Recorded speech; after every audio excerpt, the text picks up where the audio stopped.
Good morning, everybody. This is Representative Carolyn Partridge, and it is the 27th of January, 2021. And we are very fortunate today to have many folks from several agencies to talk about the Working Lands Enterprise Initiative. But I'd like to start off by having us introduce ourselves, our committees. And so I'll go around the tiles that I can see, and I'm going to start with Terry Norris. I'm Terry Norris. I represent Benson, Orwell, Shoreham, and Whiting. Thank you. And Heather is one of our new members. Heather Supernan. I represent Barnard, Pomfret, Queechee, and West Hartford. Great. And another one of our new members, Henry Pearl. Yep, Henry Pearl. I represent Danville, Peacham, and Cabot. All righty. And thank you. And John O'Brien.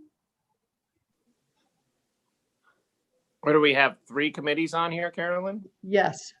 Okay, right. So I'm House Ag. I'm John O'Brien. I represent Royalton and my hometown of Tunbridge. Thank you. And Rodney Graham. I'm Rodney Graham, represent Williamstown, Washington, Orange, Current, Vershire, and Chelsea. All right. Thank you. And Vicki. Hello, I'm on the Ag Committee, and I live in Albany and serve 7 towns in Orleans, Caledonia 1. Thanks, Vicki. And Tom, I think you're the last person on our committee. My name is Tom Bach. I represent the towns of Chester, Andover, Baltimore, and part of North Springfield. Yeah. Thanks, Tom. And well, hold on. I just want to say who I represent, Bobby. Carolyn Partridge. I represent the towns of Athens, Brookline, Grafton, part of North Westminster, all of Rockingham, and my hometown of Wyndham. Thank you. Thanks, Bobby. Yeah, and I'm Bobby Starr. I represent Orleans, Essex County, and our committee knows how to introduce themselves. So go ahead, guys, introduce yourselves. I'm Chris Pearson from the Chittenden District, Vice Chair of Senate Ag. Great to be with everyone. Hi, I'm Anthony Polina. I represent Washington County, Senate Ag. Brian Collmore from Rutland District, and this is my 3rd term on Senate Ag. Corey Parent, representing Franklin County and Alberg. This is my first go around on Senate Ag. Yeah, thank you. And we'll move on to Representative Marcotte. Thank you, Senator Starr. I'm Michael Marcotte. I represent Coventry, Irisburg, Newport City, Newport Town, and Troy, and I chair the House Committee on Commerce and Economic Development. And Charlie? Charlie Kimball, representative from Woodstock, representing Woodstock, Reading, and Plymouth, Vice Chair. Stephanie? Morning, Stephanie Jerome. I represent Brandon, Pittsford, and Sudbury, and I'm the ranking member. Lynn? Dickinson, I represent St. Albans Town. I've been in the legislature since 2009 and have spent most of my time on commerce. Warren? Did you say Warren? I did, Warren. Oh, okay. I'm Warren Kitzmiller. I represent Montpelier. And it's good to be back on Commerce and Economic Development after a few bienniums up in GovOps. Paul? Good morning, everybody. It's Paul Martin. I represent Franklin 5, which is the towns of Franklin, Highgate, Berkshire, and Richford. I'm a first-term legislator. Emma?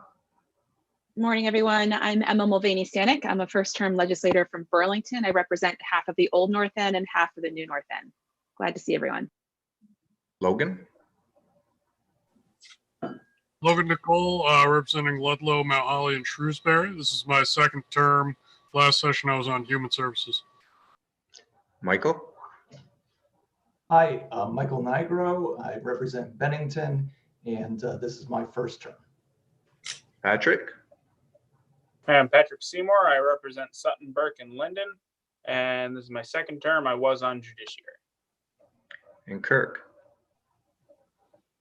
Hi, I'm Kirk White. I'm a first-term legislator. I live in Bethel. I represent Bethel, Rochester, Stockbridge, and Pittsfield, and I am clerk of the Commerce Committee. That's our crew. Just want to thank you, Chair Partridge and Chair Starr, for allowing my committee to join you this morning. Working Lands has been not just for you all, but for commerce, a very important program, and we're interested in hearing more about it. Thank you. Great. Well, thanks, Mike. And thanks for, it's so great to have so many folks here. So what I'd like to do now, we got good news from the governor yesterday in that there's $3 million in part of that's one-time money to be devoted to the program. But I'd like to turn it over to Anson. And Anson, could you tell us, are you going to be here for the whole time? Are you going to be introducing folks? We really appreciate you being here today. Thank you. It is great to be here. And I do have to scoot at about 11 o'clock. The governor's having a news conference today, and they want me on standby to talk about Working Lands because of the announcement that you just made. And I'll have a little bit more on that. So it is great to be here. I'll be introducing some folks down the line. We have some producers and farmers that have taken part in this program. And they are the kind of the stars of this show, and we'll get to them a little later in the program. But first, a little bit of background. It's great to have the Commerce Committee with us as well. We're working very closely with Secretary Curley and everyone at Commerce. One of our missions is to break down the silos in state government, and we've done that working closely through this pandemic with Commerce. So it's great to have you all with us. And I think you'll enjoy our presentation of how important this is to Vermont. So again, thank you for your support of Working Lands. This program is about helping people. It's about helping places and helping our communities who make their living off the land. We are thankful for your continued support of this program since 2012. Yes, 2012. It's invested in all 14 counties. Funding $7 million in projects, leveraging about $11 million, helping over 241 businesses. Impressive numbers. Between 2012 and 2018, investments created over 500 new jobs and sales revenues of over $36 million. That's impressive work and commitment to our communities. This year, the governor is proposing historic funding for Working Lands. The governor, as he mentioned yesterday, has proposed investing $3.5 million in this program. We've never seen this kind of investment in 1 year. We hope you'll endorse this. Tell your colleagues this will grow Vermont's economy, make it more affordable, and protect the most vulnerable.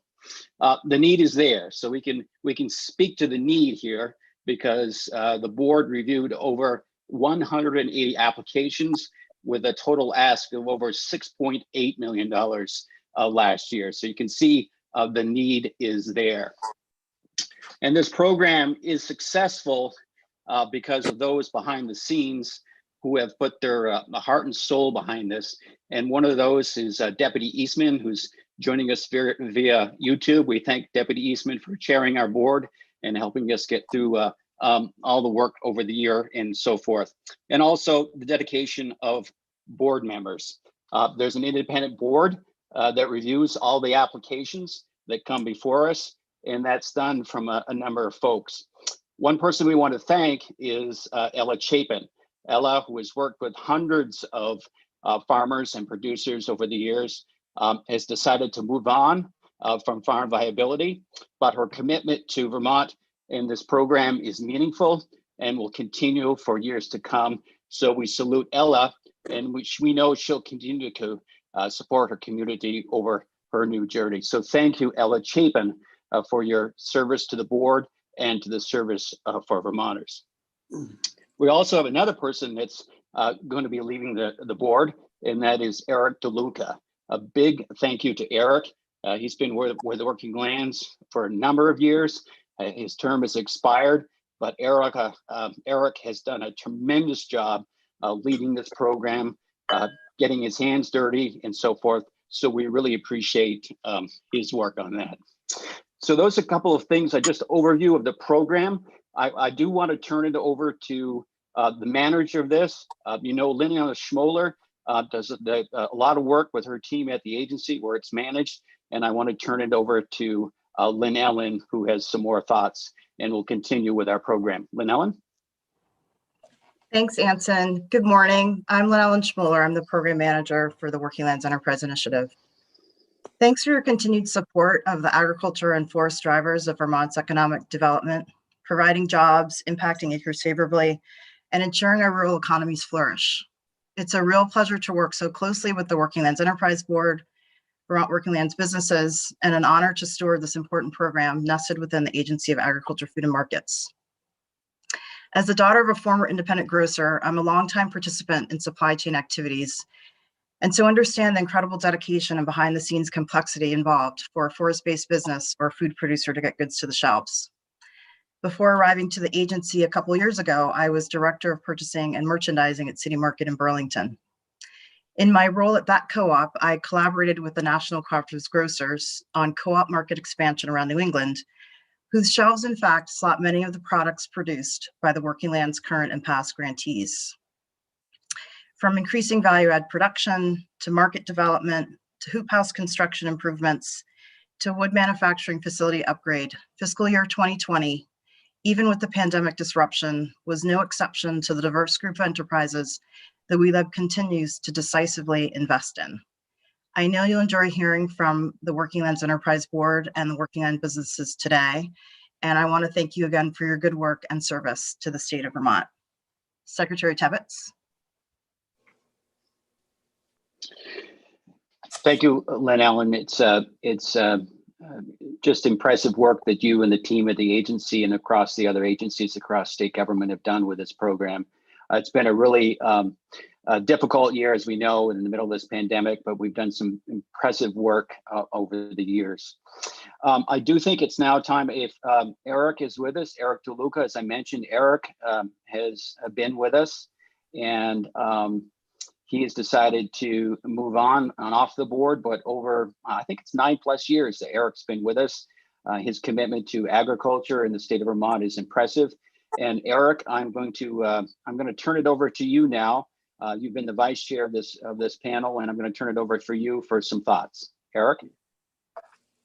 Thank you, Anson. I wanted to thank all of the legislators that have been part of supporting this program throughout its history, from the ones who helped to get it created through its launch and development, and then welcoming the new folks who are with us today to share this story. And if people do have further questions over time, I want to encourage them to reach out to Lynn Ellen or any of the other public sector leaders to learn more.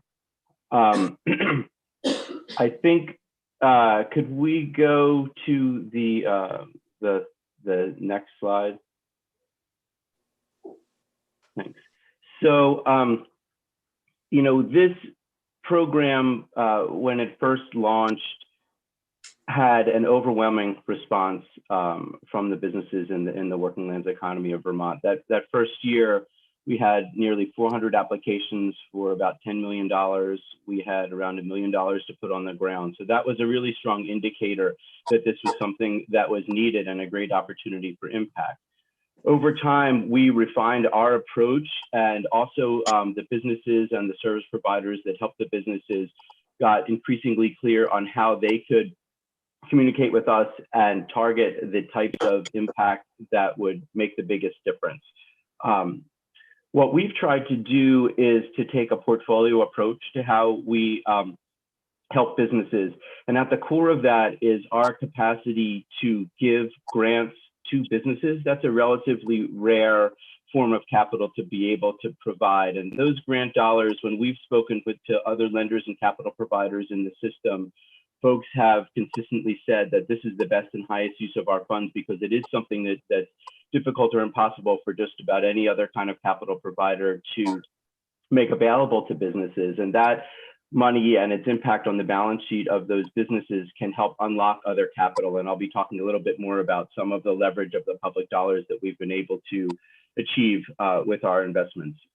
With businesses, we help businesses based on their scale and their stage of development and the markets that they serve We have given small grants directly to businesses that help that business to get to the next stage of development. We've given larger grants to businesses that their work helps a whole supply chain and helps many smaller producers to access markets. And we've also, over the last couple of years, added, particularly for the low-grade wood market and the dairy sector, larger grants that really can help with the market itself for the sector. But in addition to that, we have funded service provider organizations, and we've refined our strategy over the years for doing that, including partnering with statewide track record service providers who can have long-term relationships with businesses to help them meet their needs for learning and business assistance as they grow. And then also a category for smaller grants for innovative and pilot programs. For example, this year we're about to fund a program that works with networks of Black, Indigenous, and people of color communities to help reach farmers from those communities. But in addition to that, we have done some research and development over the years, going back to our first fiscal year when we got together to look at the strategy. We realized that as this program grows over time, more money might be moving through the program, and we wanted to look at the range of ways that we could deploy dollars. And one of the ways that we came up with by analyzing capital gaps and opportunities was to partner with other financial institutions to enable them to get money to businesses in targeted ways. You're going to hear from Sarah Isham from VITA shortly. We partnered with them to do an organic transition loan program at a point in time where there were opportunities for organic dairies. And when you look at the impact of those dollars, it costs less than $3,000 of the public working lands dollars to retain a job in those farms.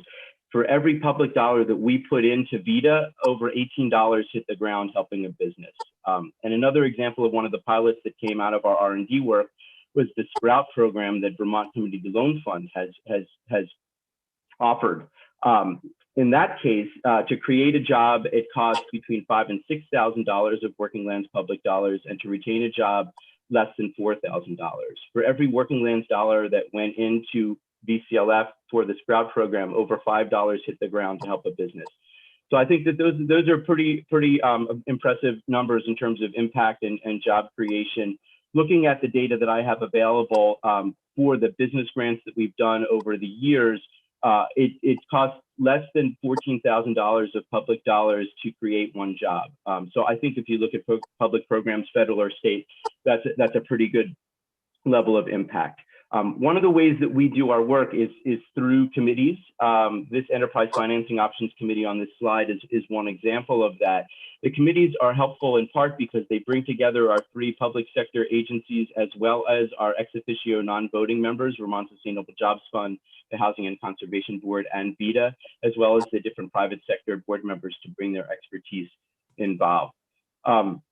In the interest of time, I'm going to stop there and move on to Mike, but I just wanted to say that, you know, Mike Snyder was with this program since the beginning, and we've had other folks like Sam Lincoln from Forest Parks and Recreation who've been great helps. But one of the things that's been a great joy for me serving with this program since it started has been to see the work that we've been able to do to support the forest sector and the forest economy. We helped to get the forest viability program to get some of the good technical assistance that farms had been receiving for years. And we did the initial systems analysis that led to the creation of the forest network that Vermont Sustainable Jobs Fund has been serving as a backbone for. And the summits that the forest sector has had over the last couple of years have been a great opportunity to run into Mike in the hallway and just share how much that sector has developed in terms of the interrelationships among the businesses in the sector, the communication between the private and the public sector. So it's just been great to see that in action and how these strategic investments and community building has really had an effect within the forest and wood product sector. So with that, I want to hand it off to Mike, who I believe you all know. Could I just quickly interrupt? Eric, this is this on our website, our webpage? Yes. Okay, great. Thanks, Linda. All right, go ahead. Go ahead, Michael. Thanks, Madam Chair, and thank you all. Good morning. Thanks all for your interest and for your ongoing support for the Working Lands Enterprise Initiative. As some of you know, or have heard me say before, I like to say when Vermonters make their world-class food and forest products, they make Vermont. And when we invest in them and their businesses, we invest in the best of Vermont. And so, having been here, as Eric said, since the very beginning, I just want to note my appreciation. It's just so wonderful to see progress, collaboration, and support across, the legislature and the administration, and within the administration, breaking down silos, as Secretary Tebbets said. So it's a really great example, and I'm really pleased to be here to help share in celebrating that, and the people who, as Anson said, are the real stars of the show. Also, thank you, Eric, for your introduction, and if I could, for your years of service, leadership, and many contributions. It's greatly appreciated. And if you'll indulge me one more, I'd like to also, it's important to thank our staff, in particular, Matt Langlis, our Essex Caledonia County Forester, who is our lead staff in support of our role here, and has served as my designee when I'm not able. And I greatly appreciate Matt's service and input. As well, I'd like to give a shout out of appreciation to Sam Lincoln, former deputy commissioner, who left state service late this fall after nearly 4 years, and during which he was just a great teammate and made many, many important contributions. So want to just give that shout out to Sam, who recently left us. And finally, a note of appreciation, I think on behalf of the whole board, is that we continue to be grateful for the ongoing consistent philanthropic support from Ski Vermont, using their 5th grade passport program as a revenue stream. Ski Vermont's intentional focus on supporting the Working Lands Enterprise Fund is $60,000, I think, to date. And it recognizes, I think it's a really nice example of the synergies and the overlap with our working lands and our recreation economy, that they're compatible and synergistic. And that's a really nice way to show that, and we appreciate that. So now a few comments focused on the recent work of the board and staff in the Working Lands Enterprise Initiative. And let's see, Linda, if you could please move to slide 4. This is slide 4, great. So the additional fiscal 20 allocation that provided market level industry impact investments that added a mid-tier opportunity with supply chain impact investments while continuing our traditional standard business grants. That's noted here on the slide in like 0.2 font, I think. So, but I've covered that for you there. And Linda, if you could move us to slide 5, please. I just wanted to highlight some of the investments in the forest economy shown here, listed and shown. Importantly, in a range of categories, a fiscal 20 investment from the Working Lands Fund, $20,000 to LEAP. This is the Logger Education to Advance Professionalism, providing upgrades to their current website, allowing improved promotion and tracking of logger trainings, more timely certification data for loggers, and others seeking certified logging professionals. This is really important for safety and a culture of professionalism in our logging sector, and is a critical component to our recent modifications and improvements and reductions in workers' compensation insurance costs for this sector through professionalism and training. So that support has significant impact, even at that level. Another example of the board's recent effort to scale up investments was a $150,000 grant to Rick Kesterson, the owner and operator of Rick's Firewood in Hyde Park, to increase production capabilities and raw material storage and improving waste storage in a kind of a key function there. So pleased with that and proud of that kind of outcome. And another type of investment has been in the Forest Business School, addressing a need that's been addressed among business owners who have, you could say, mastered the production and day-to-day operations in their sawmill, for example, but want to make better decisions about business growth, investments, personnel, et cetera. So that's another way of supporting through that kind of business coaching and assistance.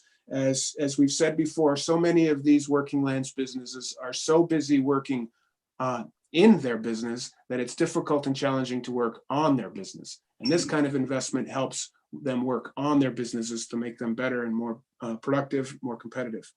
And so in my attempt to get us maybe close to on time, I'm going to close there and turn it over to introduce Ted Brady, Deputy Secretary of Commerce and Community Development, and ask Linda to advance the slides. Thank you all very much. Thank you so much, Commissioner Snyder. Hello, committee members, chair people. It's great to see all of you. Ted Brady from the Agency of Commerce here.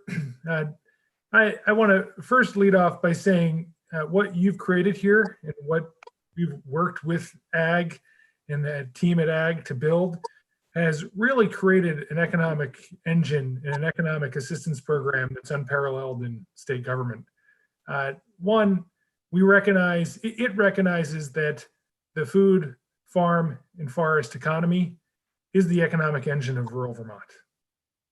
And without vibrant, successful businesses, not only would our rural towns die, but the entire state would start to wither.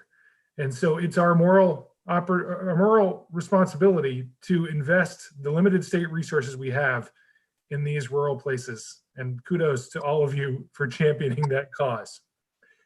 I also want to start off by saying COVID-19 has decimated the food, farm, and forest businesses as much as it's decimated so many other sectors. When you think about restaurants that are closing, disturbing the supply, the demand side of the equation for farmers. When you think about retailers that are shuttering, supplying the demand side, never mind the supply side of staffing and all these things that all of our farms and our loggers have had to go through. So I want to tell the story about how your investment helped these businesses overcome and adapt to this crisis. And also how your investment helped Vermonters respond to an enormous disruption in the supply chain and redefine Vermonters' relationship to food.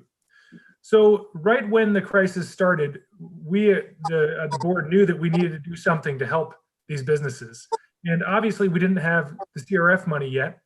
We didn't have a large influx of funding from the state yet. And so we redeployed $250,000. And if you look at the slide in front of you now, this was the $250,000 of WeLab money that we redeployed to be responsive to COVID-19 related business needs.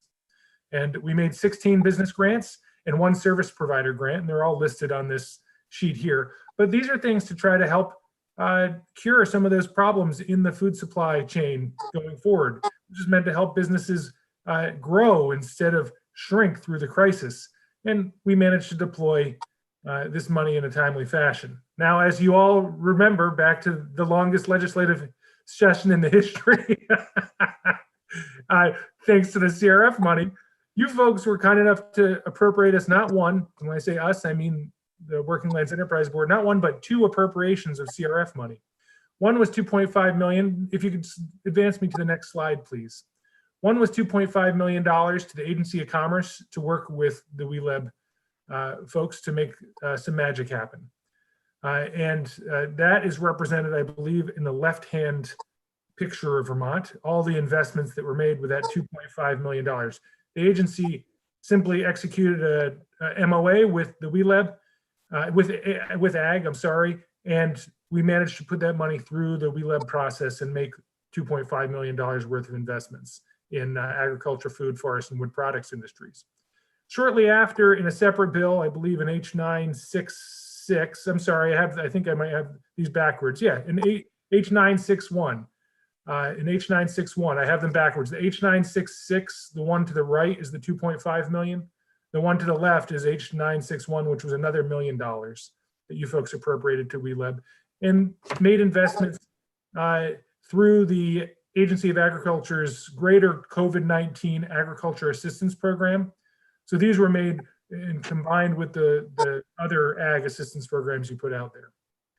All of this to say, thanks to you, the state had a body that was able to respond quickly, nimbly, and effectively to businesses that were struggling. As a reminder, the food, forest, and wood products sector, represents more than 80,000 people who have jobs in this sector, which let's not forget that that's not 80,000 out of 600,000. That's 80,000 out of a workforce of about 300,000.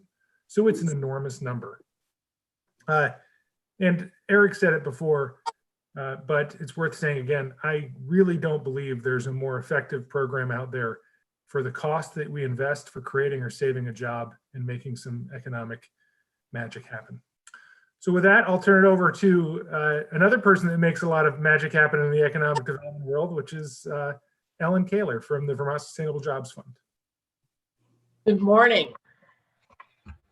Nice to see you all. I have been asked to share a little bit about the ex-officio seats on the board. As established in the Working Lands Enterprise Fund statute, there are 3 ex-officio seats that do not rotate off the board and are not members of the administration, and they include VITA, Vermont Housing Conservation Board, and the Vermont Sustainable Jobs Fund, of which I'm the executive director of.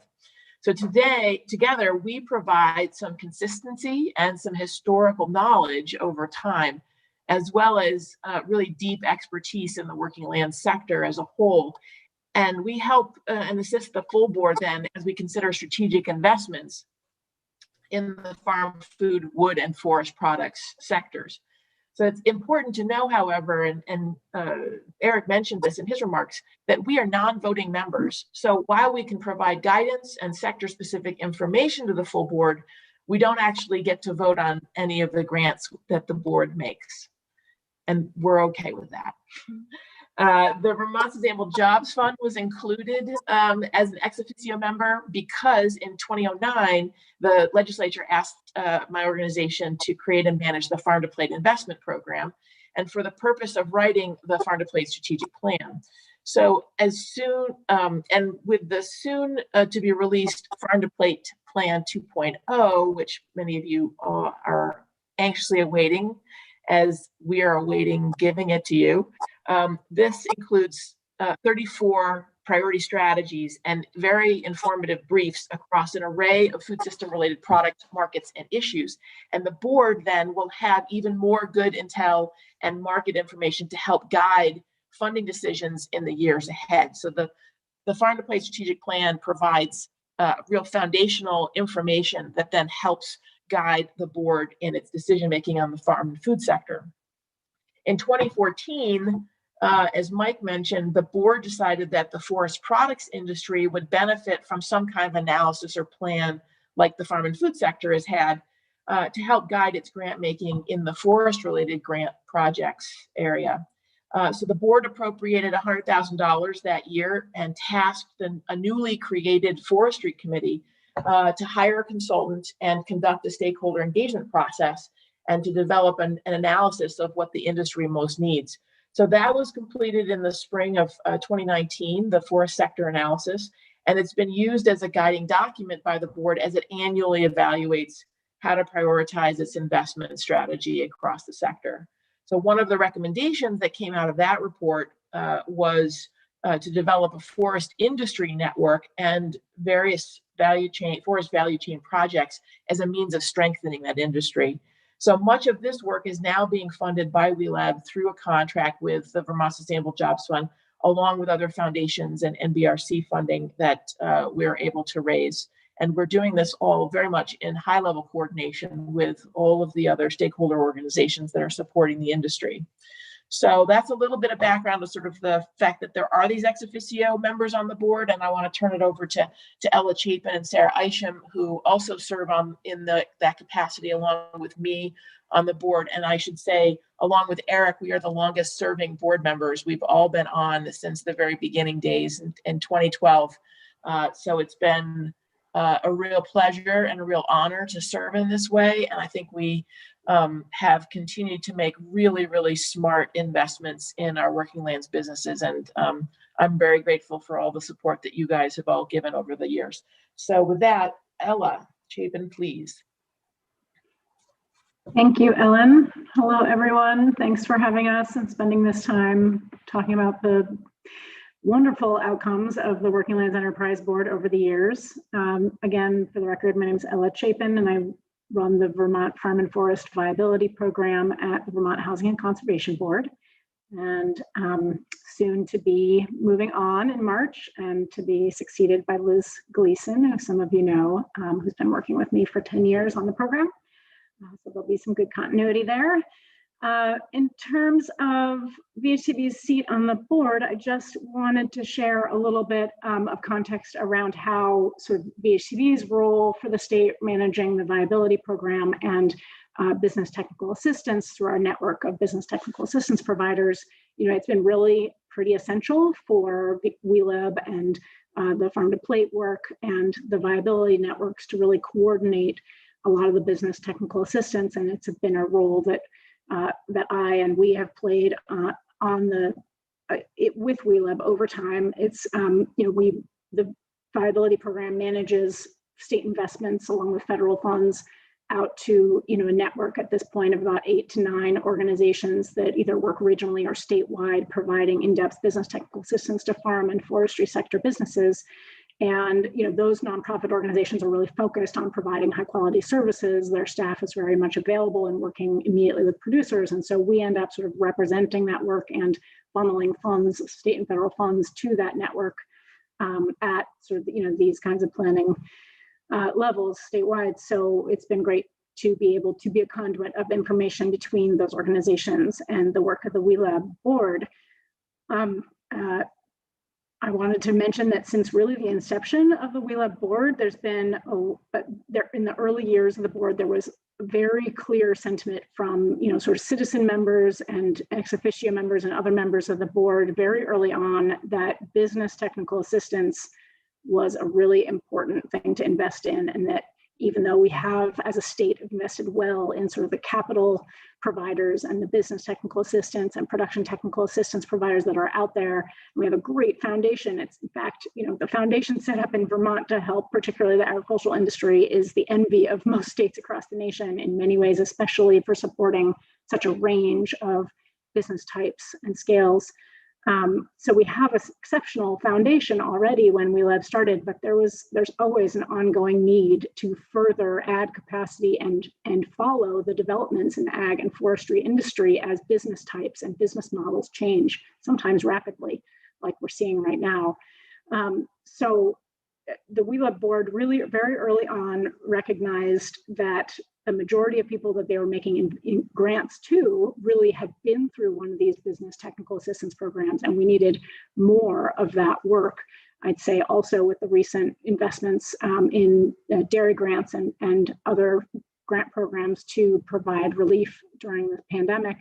I know the agency and we have all, really the Agency of Ag staff and our viability teams have really noticed a clear need for even just basic record keeping with many businesses in order to access the relief programs at the state and federal levels that exist out there. So there's just an ongoing need to continue to adapt our business and production technical assistance to the changing needs of the agricultural and forestry sectors.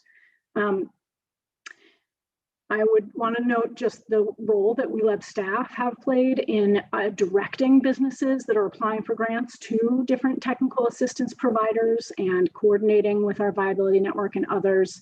So, knowing that while many businesses come in and receive grants, if they really have the foundation of a business plan and are really ready to access that capital, others get sort of pointed in the direction of the viability program or other technical assistance providers, and then are able to come back and be at a better place with their business and ready to take on a new project and the capital that comes with that.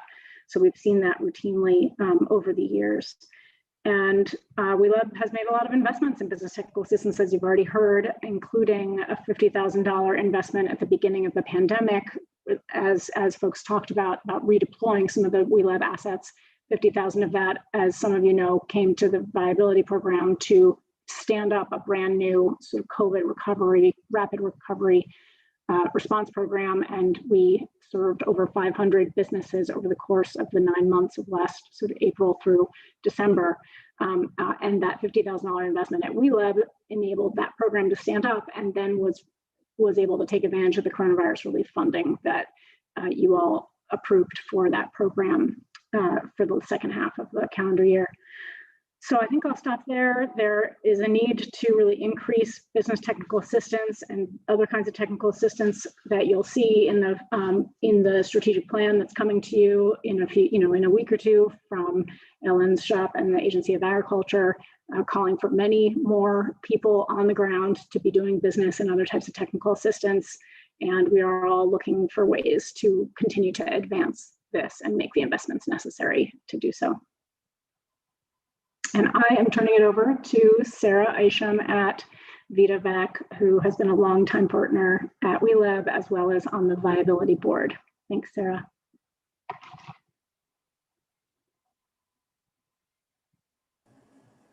Thank you, Ella, and thank you for the opportunity to speak with you this morning.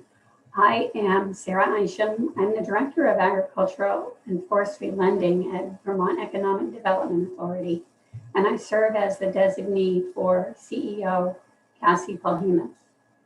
The Vermont Economic Development Authority, as an ex-officio member of the Working Lands Enterprise Board, has allowed for partnering and leveraging opportunities. We collaborate closely with the Vermont Sustainable Jobs Fund and have referred many farmers and forestry business operators to the Farm and Forest Viability Program. So there's a lot of synergies here.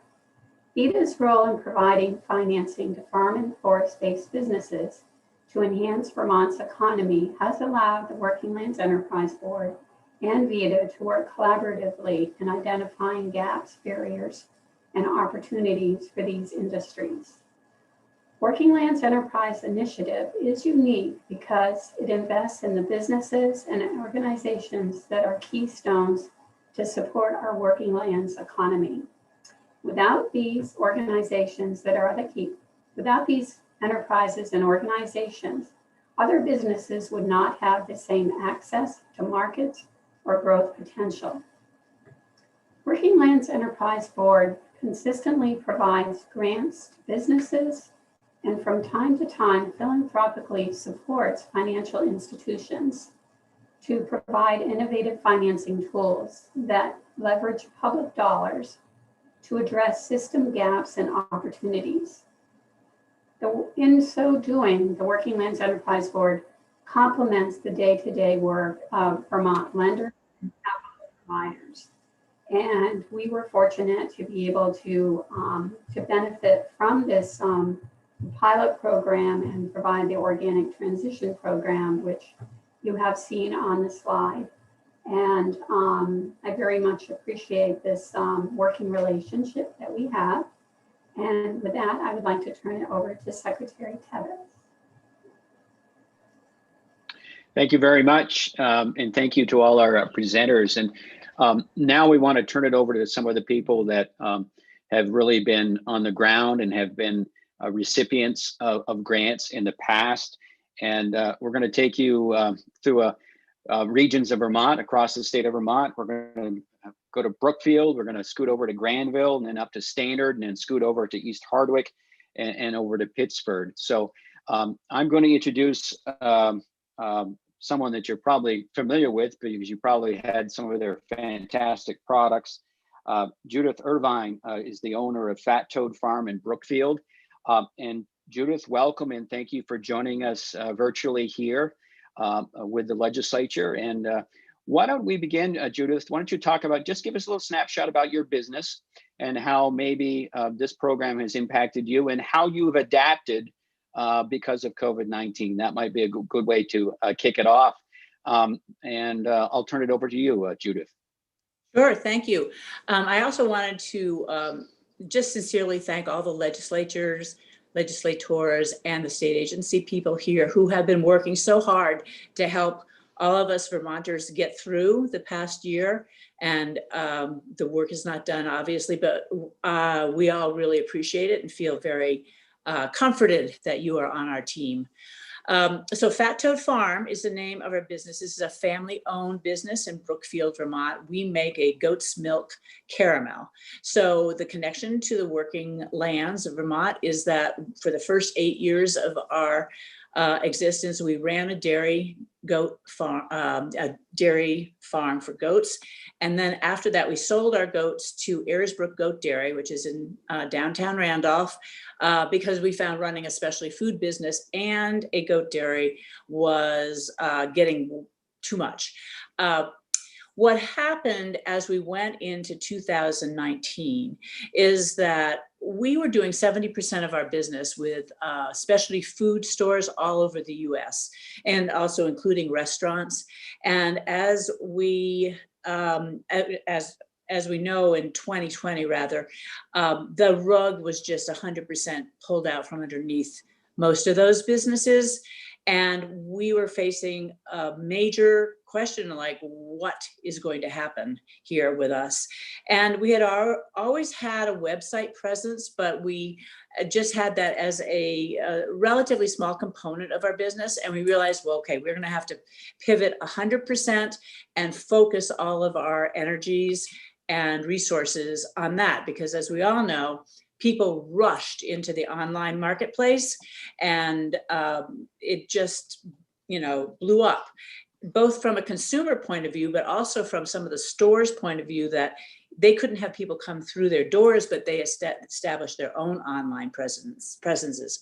So one of the issues for us is that we had done our website and our Amazon presence just on our own, just pulling it together as best we could, which was just not going to cut it. So the funds that we received from the Working Lands Enterprise Fund made it possible for us to contract with an actual professional organization, Lean Edge Marketing. And they helped us take a laser-like focus on our Amazon presence and our website in order to make it all more professional, to drive more people there, to capture more information, to do the analytics necessary to really understand what's happening in both those arenas, and to prepare ourselves to not get drowned by the wave, but to ride the wave. And it made a gigantic difference for us. Our Amazon sales went up 110%. Our website sales went up 198%. And overall for our business, it made it so that instead of really potentially closing, we increased our sales by 23% overall. So it made a huge amount of difference. And it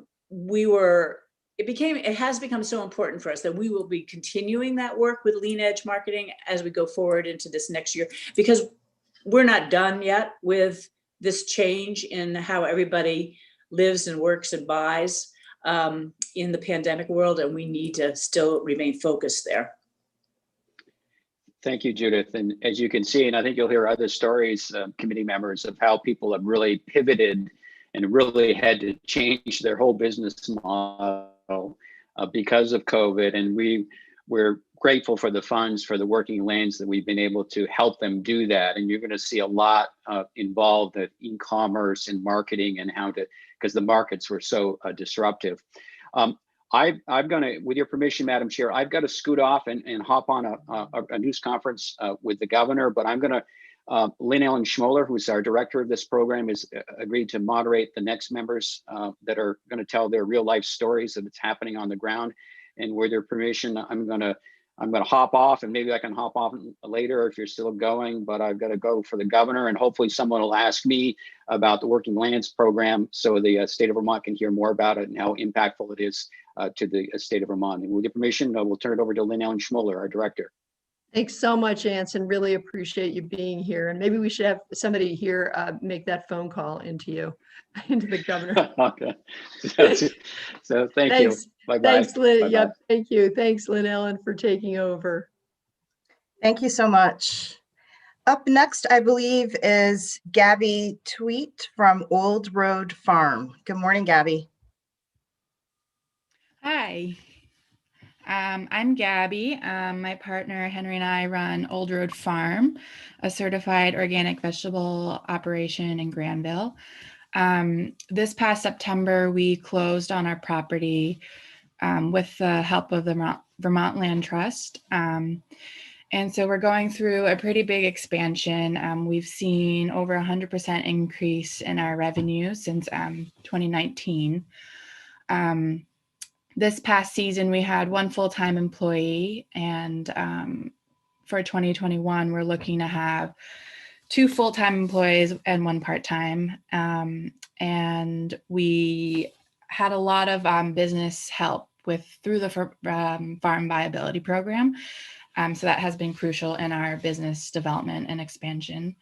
And as we continue to grow our business, we are accessing more markets and bringing larger volumes to these markets. So we decided to invest in a delivery van to help with this extra volume that we were bringing to market. And Working Lands Grant had approved our grant, which was great. And yeah, so we'll be doing that. And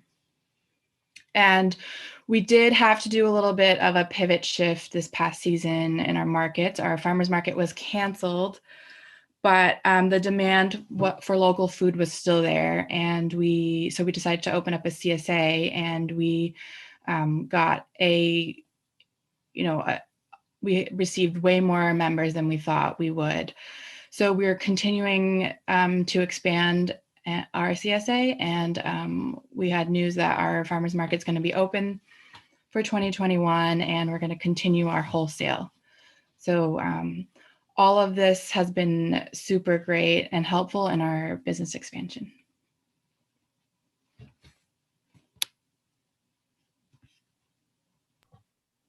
Thank you, Gabby. I wasn't sure if there were any questions yet or if we should just keep going.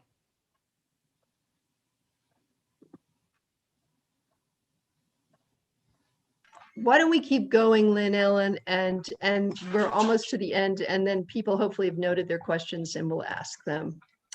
Thank you. Sounds good. We're going to welcome Riva Reynolds from Stannard Family Farm. Good morning, Riva.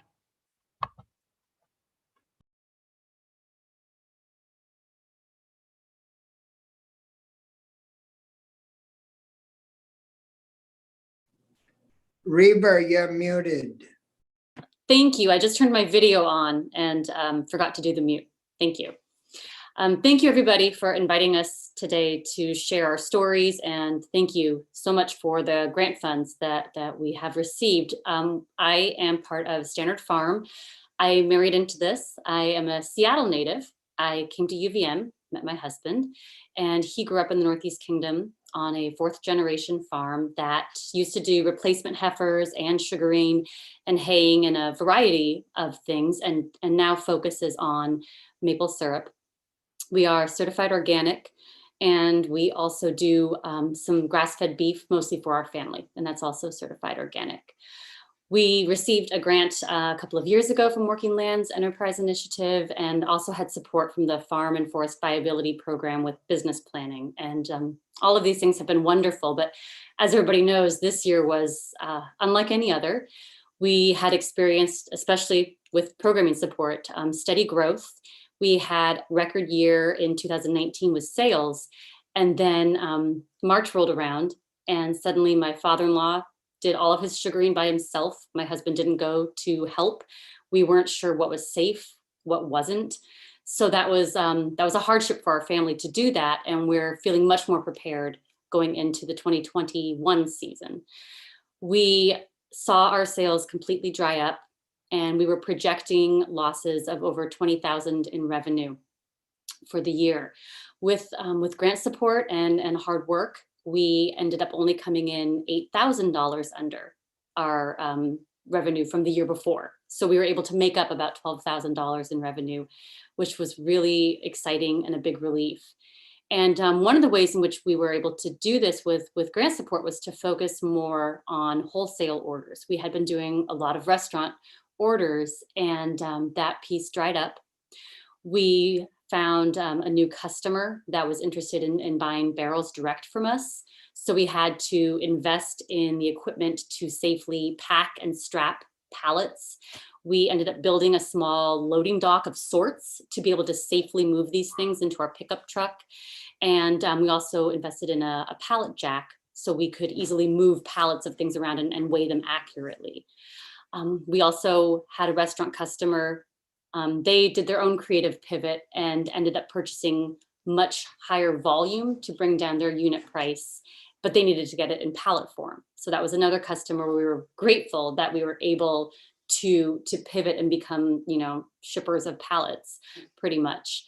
And despite being down $8,000 revenue from 2020 or from 2019, in 2020, we actually ended up selling 300 to 400 gallons more of maple syrup.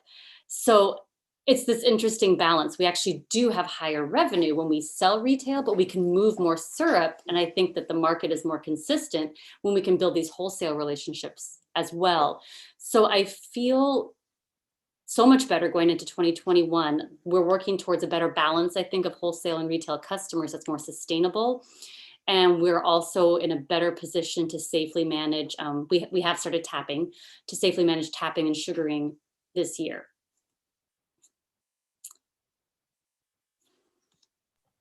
Thank you.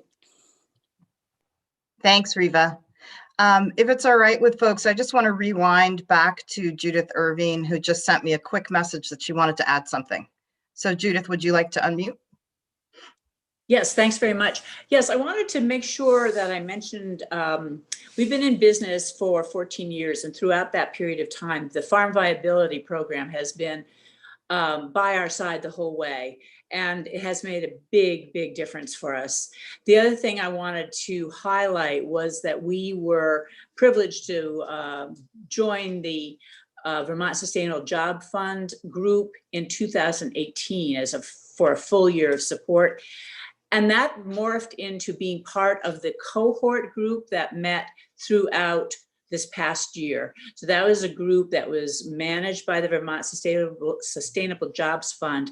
And it brought together in our group 6 to 8 of us who were basically struggling through the whole year trying to figure out what was happening from a employee point of view, employer point of view, supply chain, sales, anything you can think of, and even on a basic level of supporting ourselves to be able to keep going. And I wanted to really emphasize how important that was to all of us.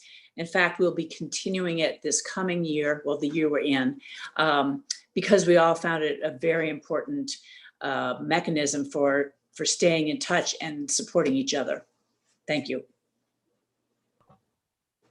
Thank you, Judith. I'd like to welcome Ben Notterman from Snug Valley Farm.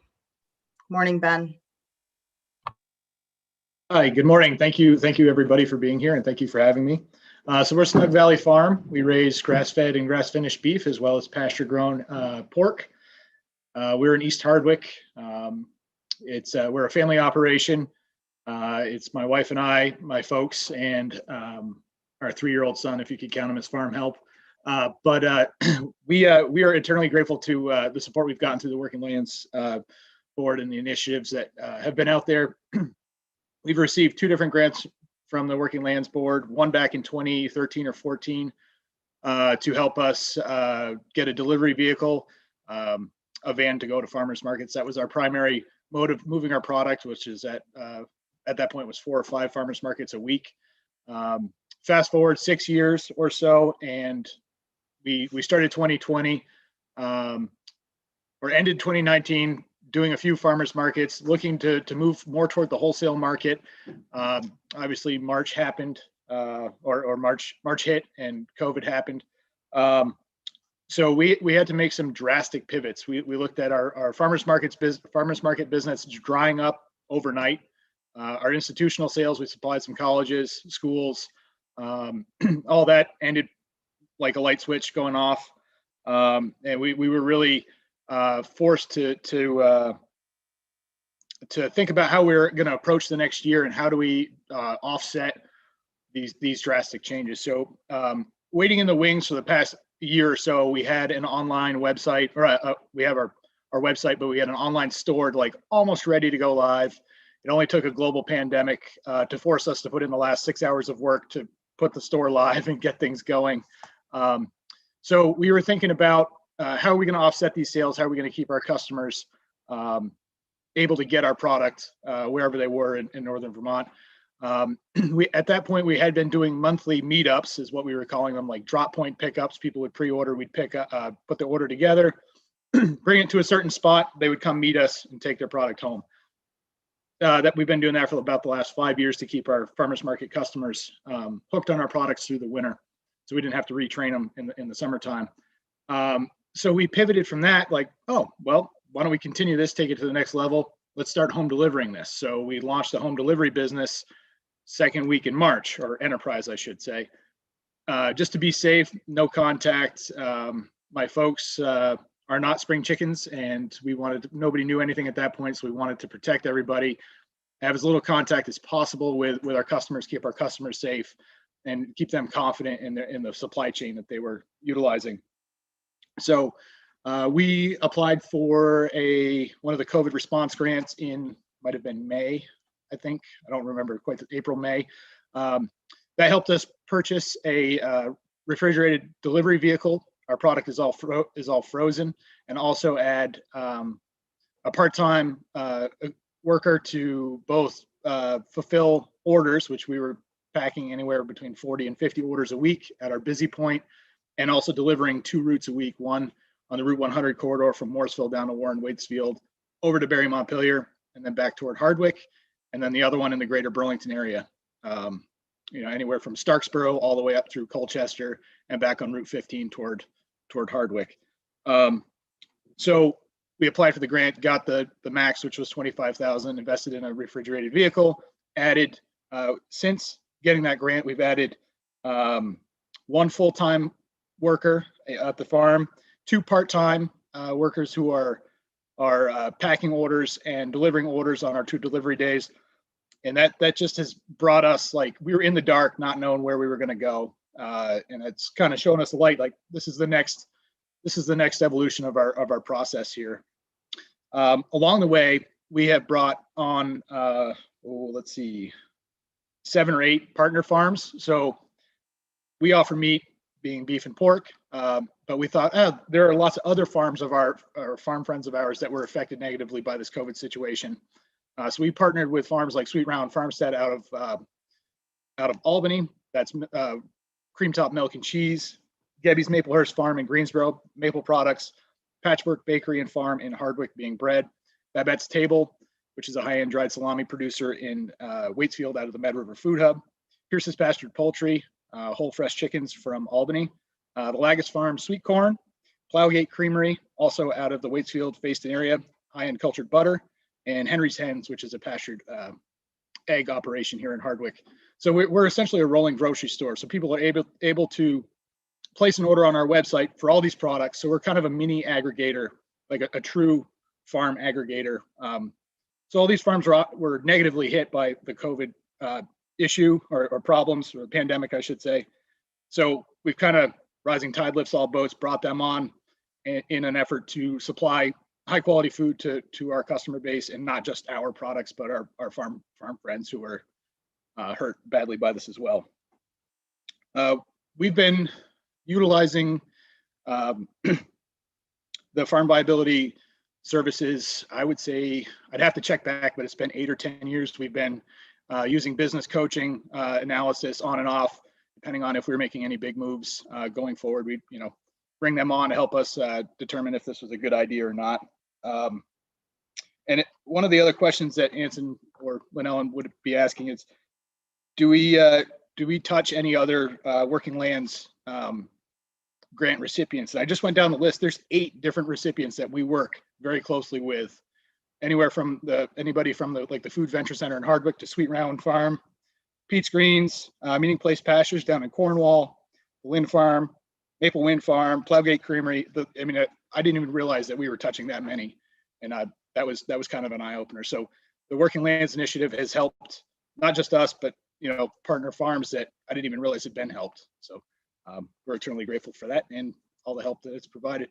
I think it is one of the best grant programs out there to lift, like the rising tide, to lift the agriculture and forestry sectors, no doubt. Let me know if you have any questions. Thank you so much for sharing all of that, Ben. I believe we only have one more business on the line. I'm not sure if Adam Hausman from Adams Berry Farm was able to join us, but we do have Ken Gagnon from Gagnon Lumber here this morning. Good morning, Ken. Well, good morning, everyone. I see some familiar faces and some new ones, and I'm glad you invited me.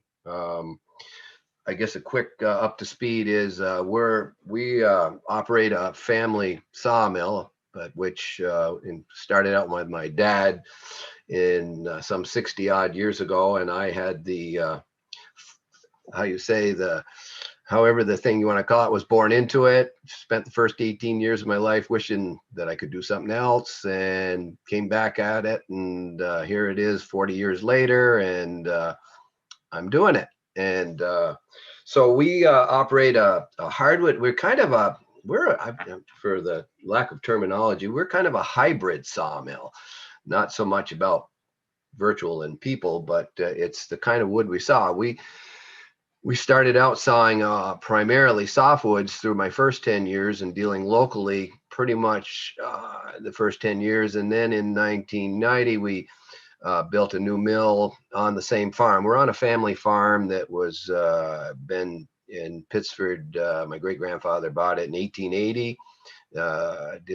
Had a dairy here up until the early 60s. My dad was trying to juggle two balls and decided, hey, he was going to go with the wood and so it basically transitioned to a full-time sawmill.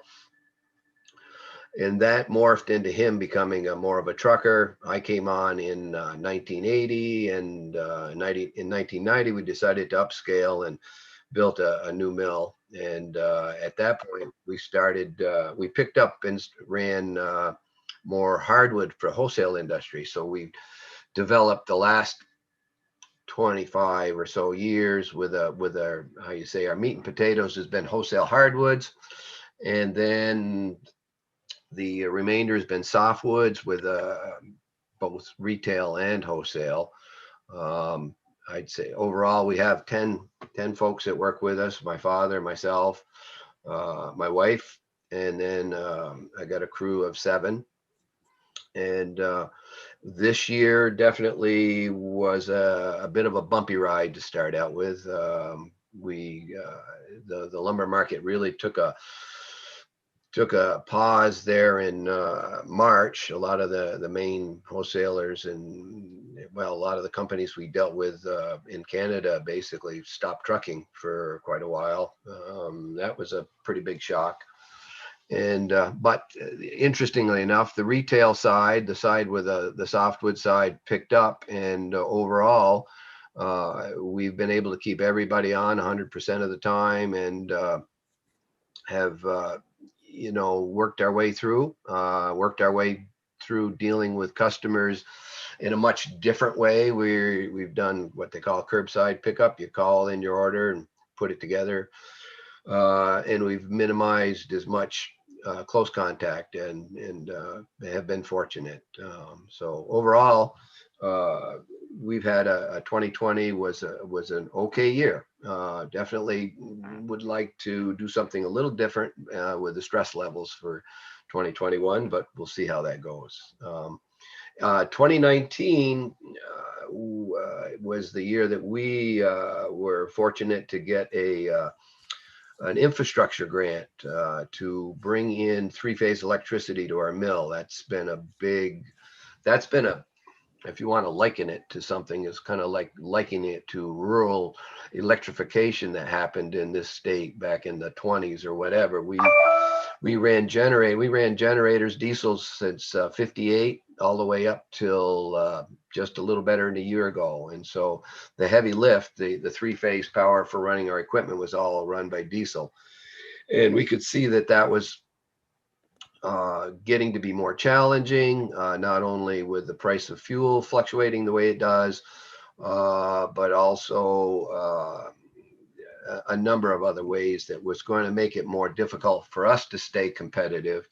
So we put in an application, like I said, in the end of 2018. It came through in 2019, and worked with the WeLab folks, found favor with us to help us put this through. It was a big project. The sticker price on this whole thing came in at $380,000, which was, totally beyond anything we could swing to justify. It turned out that with the grant from the WeLab, and then Green Mountain Power kicked in, and basically we picked up the remainder, which turned out to be about 45 to 50%, and we swung it, and it's so that now there's a 1.6 miles of three-phase power that runs from Route 7 right down 2 roads and right to our mill, which is something that took a little getting used to. It was quite a big deal. It was a big deal. And so we, it was basically December of a year ago, December of 2019, when we flipped the switch, and have been running with that without the diesel since then. And it's definitely made it's been a very welcome, how you say, change from going that route. It's definitely opened a number of doors. It's allowed us to be able to put on some other equipment. We've just added a 4-sided planer. Actually, it's got 7 heads, 7 motors on it. And it would have been something that we had been dreaming about for a long time, and we made that happen this past fall. So we have a planer matcher now that can do up to 15 inches wide and up to 8 inches thick, and primarily doing molding and patterns such as V-groove paneling and that sort of thing. So that's been a big step. And the other big step that I've dreamed about, and that's really this project has helped get us to, is we made a commitment with Catamount Solar, and we're putting an 85 kW solar array system on our mill roof, and they're starting to install that. That requires a 3-phase connection, so that will feed power. We're going to end up with a net metering program that'll get pretty near 70% of the electricity that we use now is going to be coming off our roof. So that's, in my mind, it's like I tell people, it's like I bought another generator and then I bought the diesel with it, but it's not diesel. I bought the sun to go with it. So I'm looking forward to that. So anyway, I think without that WeLab program, it would be a much bigger, different picture for us here at our mill. I think we'd be fighting an uphill battle to stay in this game. For me going forward, I've got a crew that have been with me, 20 years or more. I've got some guys that have been with me, and the future looks pretty solid. We're looking forward to it. And my dad, he's also a driving force. I mean, driving. He's 84, and he's the delivery guy. And he's been real supportive about it. I thought he would be a little reluctant about the solar thing, but he's pretty cool about that. And so we're looking forward to seeing that come on. Touching base with other businesses that we connect with, we're networked with more working lands folks than I realized. We work with a number of other sawmills. Right now, we're helping out, collaborating with Sear Lumber up in Milton, Vermont. They had a catastrophe. Their mill burnt in November, and they still kept their kiln and planer operations. And so they reached out to us, and we're sawing Eastern White Pine, and they're taking it up, and they bring the stickers down. We're sawing it, putting the lumber on stickers, and they're keeping their guys going up there. So that's been a good thing. It's also making it challenging to keep enough logs coming in. It's been a little different kind of flow, but we're happy about that. Other places we deal with there's the Stone Farm over in Orwell is a turkey farmer that we supply pretty much a big part of their bedding. We work with Champlain Orchards up in Shoreham, and Sunrise Orchards also up in the Shoreham with their use for apple box materials.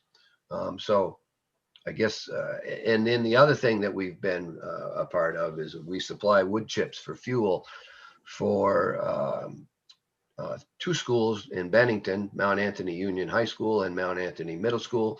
We've also supplied to Middlebury College and also Green Mountain College, and hopefully Green Mountain, we're looking forward to them coming back online, hopefully this upcoming year. So I've burned up enough time. Thank you. Ken, thank you so much for being here. And I just, of particular note, this FY19 grant was an industry impact grant and was just an example of some of the scaling up that the board strategically wanted to do. And I'm going to try not to hold it against Ken for not inviting Dave Hubbard and I back when he flipped the switch, because we did go down and visit him prior, but I'm trying to get over it. So I see that Adam is here. Good morning. I'm really excited that Adam is here from Adams Berry Farm. Hi, good morning. Take it away. Hi, Adam Hausman from Adams Berry Farm in Charlotte. We received a supply chain grant in 2020, and the project was to expand our production and some of our efficiencies, and then also work on kind of developing a broader both aggregation system, co-packing system, along with more consulting and education within both Vermont and kind of the greater region. So initially, as of this year, I mean, obviously it was a strange year, but we did most of the site work and planted, all in all, we put in about 7,000 new blueberry bushes this year. And that will increase our gross sales by about $200,000. Huge input for as energy getting it established, but then the long-term benefits, blueberry plants last about 50 years. So our kind of impact within the market will be broad and long lasting. It has some other wonderful benefits in that we've been trying to shift our business to be more of a year-round business. We've kind of, as our business has matured, this is, I think, coming into our 20th year this year, we've really struggled with kind of the seasonality of our business. And so with this expansion, we're freezing more and more and developing more of a year-round presence within the marketplace and distribution. And this will allow us to employ people throughout the year as well. So we're really excited about that as far as the commitment to employees, but also the stability of the workforce, stability of the farm and business as well. So trying to think of what else to share about other than that. As far as the blueberry investment, we also invested in packing equipment and sorting equipment. And a lot of that has to do with increasing both the efficiencies of our own business, but also the quality. And then our goal is to be able to kind of create a model that can be replicated through other growers, which is, it's common in other parts of the country in other berry growing regions, but in Vermont, it's not the scale of a lot of the growers and is much smaller. And so we're trying to create more of a model that can be replicated by other growers to be able to help them scale up and help Vermont farmers reach a broader audience and have a broader reach than just the immediate kind of hyper-localized, what I call the hyper-localized market that we all work with, that'll allow us to team up together and push broader, into other parts of New England and really hopefully open up new markets and new revenue streams for farms and stability for other farms in the future as well. So what else? I guess as far as other details about the project, we've kind of come to the end of the first season of implementation, and now our winter is being spent working on kind of consulting materials, which we've been teaming up with Sam Smith from the Intervale Center on developing materials right now. And Sam also actually helped us out with business planning, kind of farm viability work, and making sure that the project was realistic before we launched it and pitched it as well. but we've been working on that. We've been kind of fine tuning some of our food safety work and our packing line and packing system so that it's efficient for both us and in theory, as we invite other growers to use it or co-pack for them, that it can easily handle that flow and increase flow that we're hoping to develop over time. Our project it's kind of a long-term project because of perennials. Perennials take a long time to get established, so we've put them in the ground. There's a lot of preliminary work that has happened right now, and now we're entering kind of the maturity phase and growing to maturity, and so the results will be seen long term for us, but it will the impact should be tremendous over the period. So we're really excited for the opportunity. This is our actually second time that we've been through the Working Lands program as far as a grant recipient. And each time it's launched our business into kind of the next level, the next scale, and enabled us to really broaden our reach and have a just tremendous impact on the local food system. And so we're just feeling so fortunate that we're part of this and able to be able to kind of launch our business and our farm into the next 10 years as well. So so thank you for everyone's support on that. Thank you so much, Adam. Before I start to ask about popsicles, I really need to ask Madam Chair, I'm looking at the time here. Would you like to shift to questions? Adam and I collaborated on a popsicle years ago, so we'll talk about that offline. Okay. Yeah, that would be great. If folks have questions for the committee members who know how to raise their blue hands, that would be great. If Bobby, if you see, Bobby, I see your finger up. Go ahead. Yeah, I have, we've had some hearings. Well, first of all, I want to thank all the participants for showing up and taking part in this today, because it's great hearing from the farmers and people that have received grants from the program that we set up many years ago.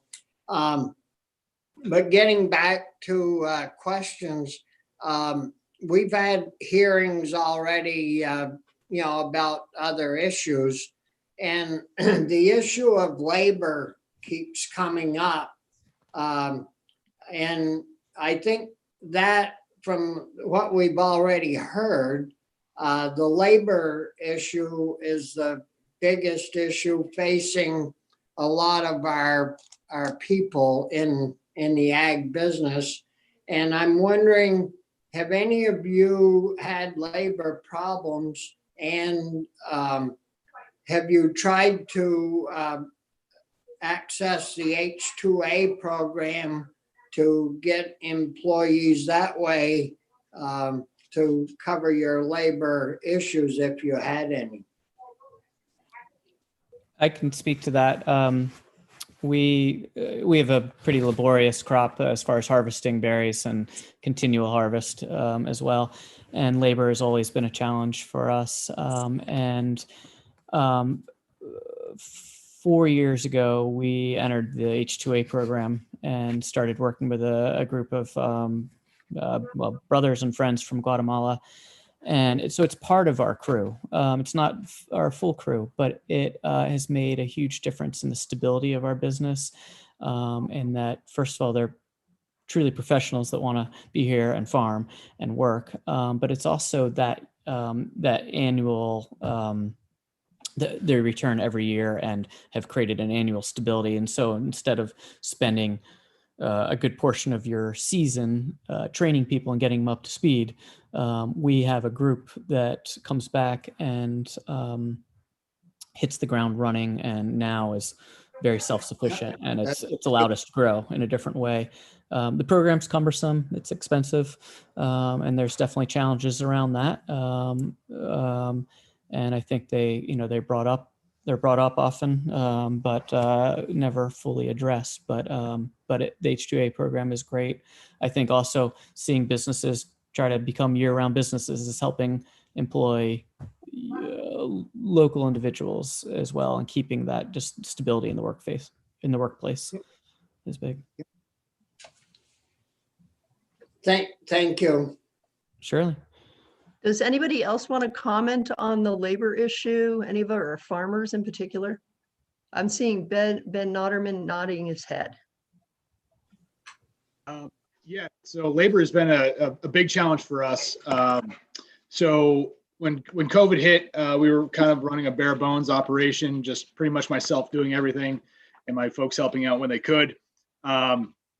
So the two part-time equivalents or part-time employees that we hired for our fulfillment and delivery system were both out of work folks due to COVID.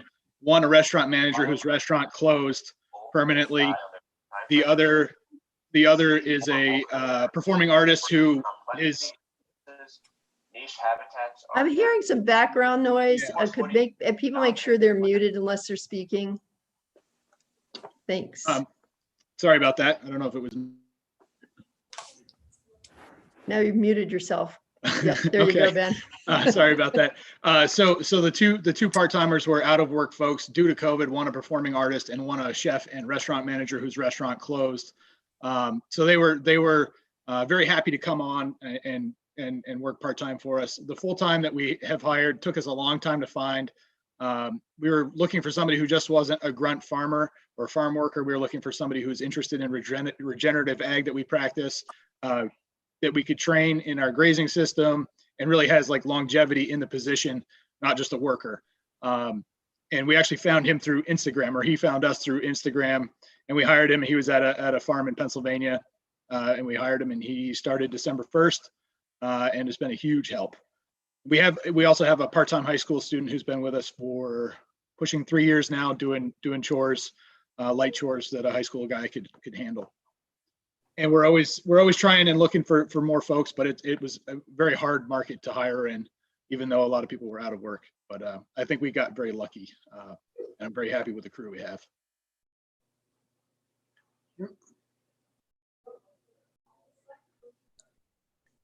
Carolyn, you'd sound better if we could hear you.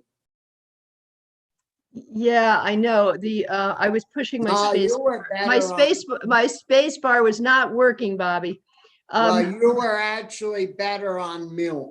Oh, thank you. I appreciate that. So I see a hand up. Paul Martin, Representative Paul Martin has a question. But before we go to Paul, I'm wondering if there's any other person, any of our other guests who would like to comment on the labor issue. I'm not seeing anybody waving. Oh, speak up. Great. Riva, Yeah, thank you. With sugaring, it is like berry picking, very seasonal. And I think that a lot of larger organizations have done good work trying to create something year round for their employees. So part of the year they are tapping, part of the year they're doing something else. But we've always struggled a little bit with wanting to stay at a family scale because we are concerned about the temporary labor, part-time labor. We did with the Working Lands Grant a couple of years ago, 2018, we did actually hire in people for part-time, and we had 2 people helping in various ways. And I just found that all of the work that I had to do quarterly to file taxes, the workman's comp that I needed to have and keep up to date and file reports, in and of themselves, none of them took a lot of time, but it just was one more thing to keep track of. And it became easier to simply become more efficient or dial back or just not do as much social media marketing, for example. So yeah, I think labor continues to play constraints in a lot of family farms, especially when it's very seasonal. And I'd never considered H-2A for the tapping and sugaring time of year, especially with sugaring. It's so weather dependent. It's not like you can say, okay, we need you for 6 straight weeks every day. There might be 3 weeks where the weather's wrong. And you're like, okay, we don't need you. And then you end up calling somebody being like, okay, we need you for like the next 48 hours, pretty much for 48 hours, and you can sleep 6 hours a night. That'd be rough. It's tricky. I think it's one of the reasons why sugaring tends to be either really large scale, where you hire a workforce that does other things around the year, or it tends to be very family, where Are there other questions? Yeah, please go ahead. Other members? Well, wait a minute, Bobby. I'm wondering if we had the, has everybody weighed in regarding labor that wants to, and then Paul Martin has his hand up. I'm not seeing anybody else. Paul, why don't you go ahead? Sure, I'll try to keep it pretty quick. You can, just in respect out of time, because I know we're running out of time. But the timing was right in a constituent reaching out to me this morning with an issue regarding meat processing availability. And I stepped away from the computer for 5 minutes earlier. Maybe it was brought up during those 5 minutes, but I don't think it was. I'm just wondering what, maybe Lynn Allen could comment on this, or, I know that the governor had just allocated a lot of funds in the budget for this issue, and VT Digger did an article about it earlier today that Representative Lisa Hango shared with me after we had answered the constituent. And it also brought to light, about a week and a half ago, I purchased milk from a local dairy and also purchased some beef out of their freezer and noticed that it was processed in New Hampshire. So I'm wondering, if there is any initiative in getting or incentivizing more meat processing facilities in the state through the Working Lands program or anything like that, that might make this issue go away a little bit, or make it a little easier for farmers to process beef. Maybe Ben may have some comments on this as well, regarding processing or things like that. Our constituent also mentioned the desire to maybe process on farm, and I know there's a lot of controversy around that, health, safety, things like that. But I'm just wondering if there's any commentary on this issue. And just to also add, I appreciate everybody's testimony today. It was really nice to hear from everybody. It was nice to be on this hearing, and I appreciate it. Yes, thank you for your question, Representative Martin. And I understand Secretary Tibbetts has now left the call. I know that Ellen Kaler's on the call, and I know that Ellen is doing some direct work. I don't think there's a better person to speak to this in terms of the experience than the owner-operator, Ben Noderman from Snug Valley. So I will push that to him. It is a priority of the agency, but let's hear from Ben on this first. Thank you. So we actually use 4 different slaughter facilities, depending on our chain, or the product chain, wherever it's headed. We use one state inspected facility in Troy, which is Bros Meat Market. We use Northeast Kingdom, which is a USDA facility in St. J. Lindenville. PT Farm, which is just across the river in North Haverhill, New Hampshire. That might be the New Hampshire plant you saw in the package, Representative Martin. But and then we also use occasionally the Royal Butcher and Randolph. Slaughter is a challenge, and it was a big challenge starting in March when there was a lack of things on grocery store shelves. Local producers, we tried to ramp up, but there are only so many spots. In a business that we plan ahead so far, we've already booked like typically a year out. Right now I have all of 21 and 22 booked because I don't want to be caught short on slaughter spots and processing spots. So it's definitely a challenge. There were a lot of people trying to jump into the meat game during this pandemic, which made it hard for us who are make our livelihood with steady supply. They were trying to steal, well, not steal, but they were using the spots that we had been counting on that weren't maybe 100% signed up for, but kind of had a rolling understanding with the processors. So it was a real challenge, and we were fighting for all of our slaughter spots up until about November, when we were slated again. We were able to sign up going forward for the next year or two. There's definitely a need for more slaughtering. I don't know of any working land stuff that's coming down the pike, but there is definitely a need. Did Ellen want to respond as well? I see Chris Pearson's hand is up, and Bobby. Ellen, do you want to go ahead and respond? I think Ben covered it really well. I think the board and the agency and the Farm to Plate Network is very much interested in this topic and figuring out how do we support getting more infrastructure, more processing facilities online over the next year or two. As you know, standing up a significant scale of meat slaughter and processing facilities is a several $million effort that requires a lot of permitting, and so it's not a quick overnight kind of thing. And during COVID, as Ben mentioned, we needed things to be ready to go overnight because of consumer demand and the needs of producers. So we have, I think, a fairly coordinated, well planned out approach going forward. Funding is going to be a critical part. So we're very pleased that the governor mentioned that in his budget yesterday. Great. So Bobby, do you have something you want to follow up with? I see Chris has his hand up. Yeah, we've talked quite a bit about that in the Senate and had people in. And of course, last fall, before we had that December 31 cutoff for culvert funds, we had worked with the Secretary of Ag in regards to meat processing. And Abby Willard from the agency and her crew had done an in-depth review of all the slaughter facilities, and but it was late in the fall, and we had to turn our money back in on a certain date to the administration from Ag, and we tried to get some money to push out to the slaughter facilities to advance and do upgrades or buy equipment to add to their structures to help with this. And we were too late actually in doing this. But I would expect during this season, we will be putting, and I'm sure Anson, and the Agency of Ag will be recommending putting money into the meat processing business to help out, hopefully for this fall at least. And the other issue that I just want to say is that, really we only have Booth Brothers processing of milk and Monument Farms, where we're very short on milk processing in the state.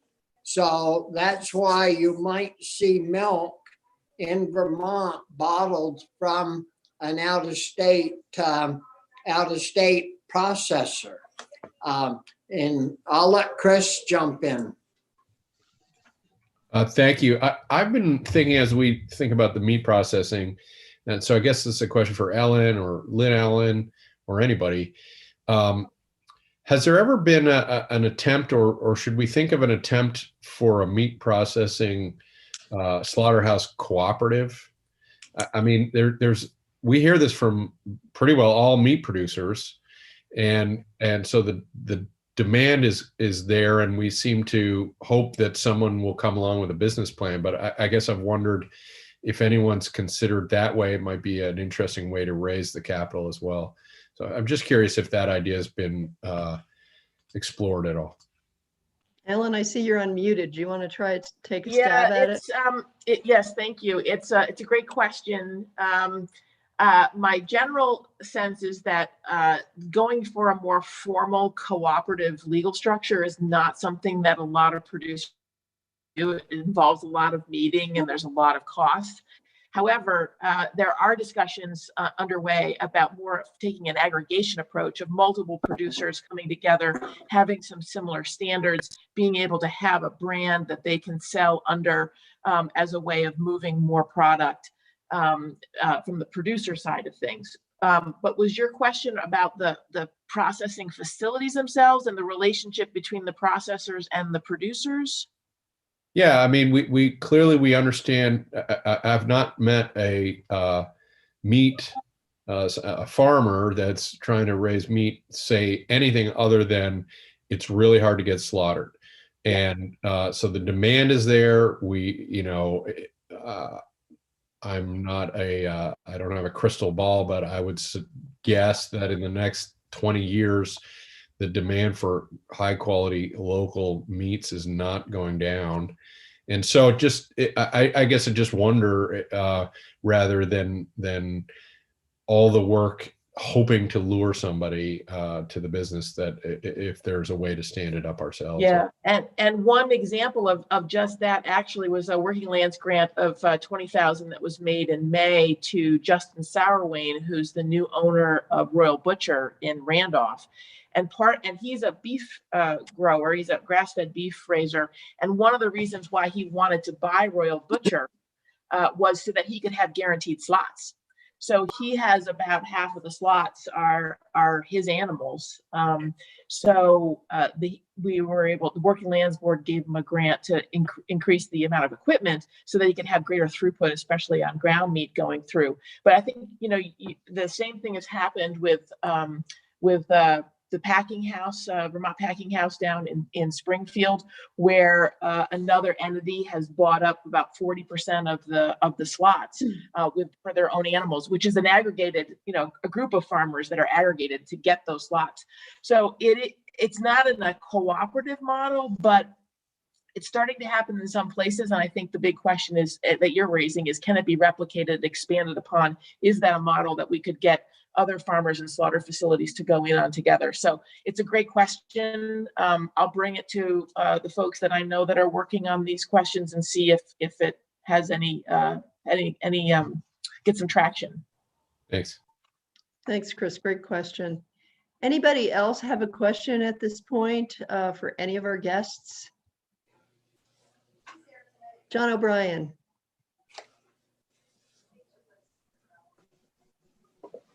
Thank you, Carolyn. And I don't know, maybe Lynn Ellen or Ellen can kick this to somebody else, but and it's sort of a follow-up to what we've just talked about, was that I'm wondering, like there are more applications than you have money for. And so in some ways I can see this Working Lands being reactive to those. You're weighing them, with a number of factors, but I wondered if you ever think of being proactive too, and thinking like, okay, meat processing is a huge bottleneck. So if we solve that problem, there's a multiplier effect. Or in hemp, there's a certain bottleneck right here at drying or processing, or in the forest economy, there's a bottleneck right here. So do you work with the agencies to identify those bottlenecks and then think those are that should be the number one grants we give out, or go after them in that way? It looks like Eric Deluca wants to speak to us, our vice chair, and Ellen certainly could too. But yes, there's absolutely, and I used the word decisive earlier, but there's absolutely intention behind the way the requests for applications or the requests for proposals are developed. But I'll let Eric speak to this in the interest of time. Eric, do you want to go ahead? And then Rodney Graham has a question too. And Eric, if you could just even speak to the FY21 application, if you'd like to. Well, just in the interest of brevity, the point that I wanted to make is that this question of doing analysis and targeting sectors and allocating funding to strategic sectors that we've identified, balanced with seeing what the businesses are experiencing and planning and bringing forward, that balance is something that's been front of mind for the program throughout its history. And there has, over time, been a cultural bias to really see what the businesses have to say and what they're working with. And we try, as Lynn Ellen mentioned, with our requests for applications, to identify areas of strategic relevance that we've identified, but then also give the businesses the opportunity to flag what they see as chances to bring things forward. We have seen with low-grade meat, with some of the dairy situations over time, there have been instances where we have noticed particular market development or supply chain development opportunities and targeted them with the way we design the funds. So we do it in both directions, but we do give a lot of credence to what the businesses are seeing on the ground and how they bring things forward. Thanks, Eric. Rodney, you want to comment or have a question? I have a question, and it's just a broad question. If someone was contemplating starting a slaughter facility, what would be the recommendation on where to start? Business plan, moving on. I mean, just. I'm seeing a lot of head shaking. Yes.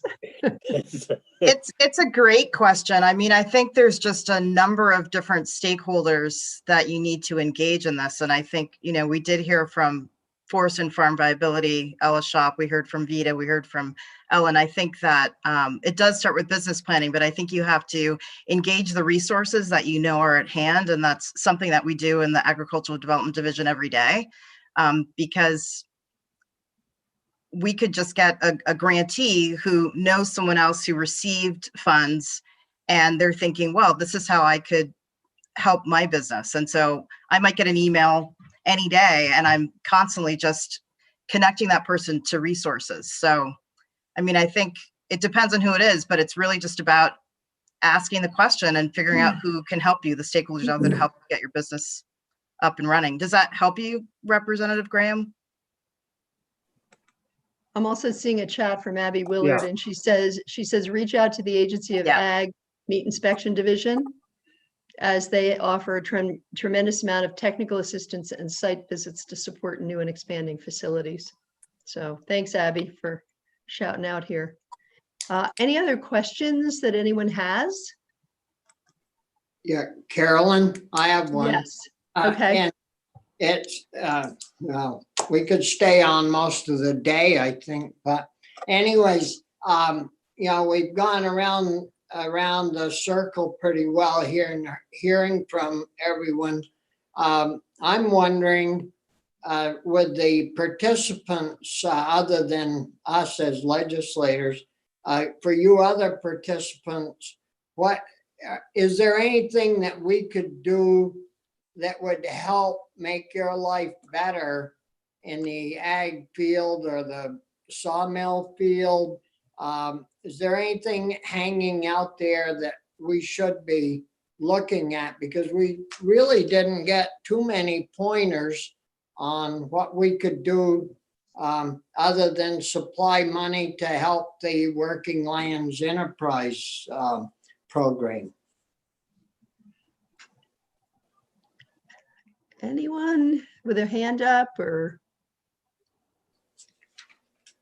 That's good news. Well, I would just like to encourage thinking about site visits and wherever you are in your county, visiting your farmer, thinking about the producer or the forestry operations, and connecting with those businesses that are really the drivers of all we're talking about. I mean, I think that making those connections, we're a small state, are just really important, and you'll learn so much about what the needs are directly. So that's just one tactic that I can think of in terms of you all as representatives.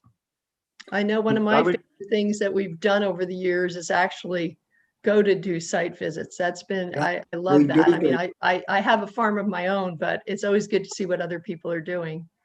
Eric, were you going to comment?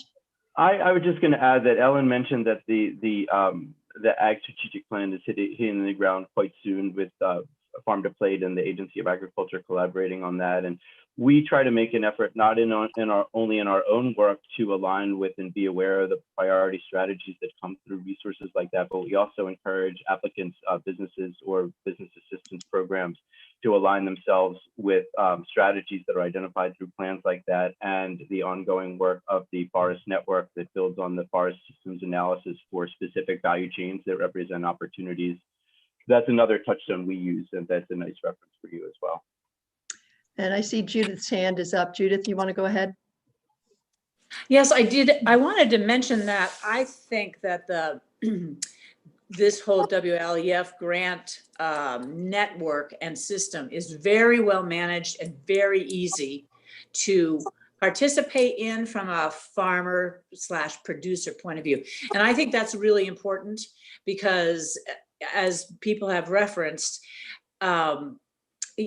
most of us did not get into the business we're in because we like to write grants, or that because we're super high-powered business planners.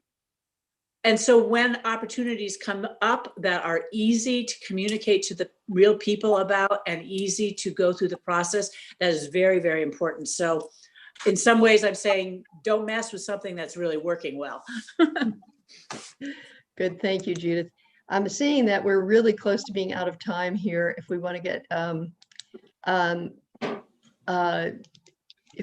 done by noon, and I'm reading chats at the same time, so a little distracted. But I want to especially thank everybody who came today. I know Bobby took the opportunity to thank you all. I want to thank all of the folks from the agencies too, who have worked so hard to make this a really successful program. It's one of the best. It's whenever I have to go to House Appropriations and make a pitch for money for working lands, there's always strong support for it. So thank you all, and thank you farmers especially. Bobby, is there anything else you would like to say? No, just that if there is a problem out there, not to be shy about contacting any of us or the agency heads that are here, and thanks for being with us. Thank you so much. And with that, I think we can wrap this up for today. It's been a pleasure to have all of the committees here: House Agriculture and Forestry, Senate Ag, and House Commerce and Economic Development. Thank you all for joining us. And with that, I think, Linda, you can take